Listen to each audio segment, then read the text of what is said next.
Hoy mga good time, nagbabalik tayo. Nandito na naman tayo. May i-review. So bumili ako ng hindi naman bago to. Pero may bago siyang sauce. Bumili lang ako ng nuggets, McDonald's, Mickey D's. So tatry ko lang, meron siyang bagong may bago siyang sauce actually. Big Mac sauce. Kung naalala nyo, nung last time nasa States ako, nagkaroon sila nung Big Mac pero chicken naman. Chicken yung patty. So ito naman, nuggets. Tapos Big Mac sauce. Pero yung dalawa sana kukunin ko, kaso hindi ko sure, baka mamaya hindi ko magustuhan eh. Hindi ko makainin. Kaya yung isa, nag-safety pa din ako. Can't go wrong with that. Yun, so try natin mga ka-good time. Buksan muna natin tong sauce. Try natin tong Big Mac sauce. Dito lang ako sa labas ng McDonald's nag-park.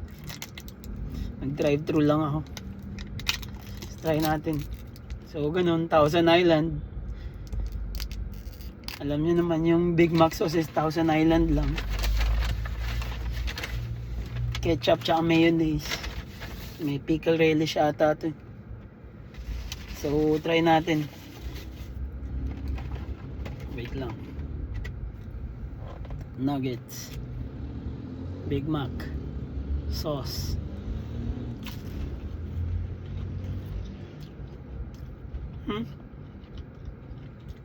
Okay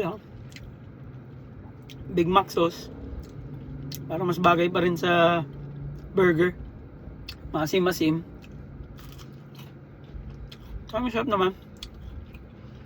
Sabi ko na nga, kaya ako nag barbecue sauce yung isa. Hindi ko masyadong type. Masyadong maasim. Hindi siya nagko-complement eh. Dapat talaga yung bread, yung patty, yung lettuce, parang mas masarap yung Big Mac sauce pag kasama yung mga ingredients na yun, kasi parang nagko-complement sila sa isa't isa. Hindi tulad pag solo lang, tas may dadunk mo lang tong chicken nuggets, hindi siya sing sarap. Okay lang. Naasiman ako eh. Maasim siya masyado for me. Pero okay naman. Kaya ito, bibili ka, tapos bili mo tong sauce, tapos gawa ka na lang ng patty, tsaka gawin mo yung Big Mac sa bahay. Bili mo lang yung sauce nila. Actually, mabilis lang din gawin tong Thousand Island dressing. Pero syempre may secret na nilalagay yung McDo. Yung mga chemical nila. Ito na lang, balik tayo sa traditional barbecue sauce.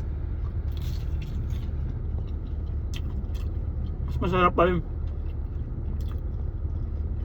paired with nuggets. Okay, hindi lang mga good time, nakita ko lang to kaya gusto ko i-try. Bagong Big Mac sauce ng nuggets sa Mickey D's McDonald's. Alright mga good time, short review lang. Paalam.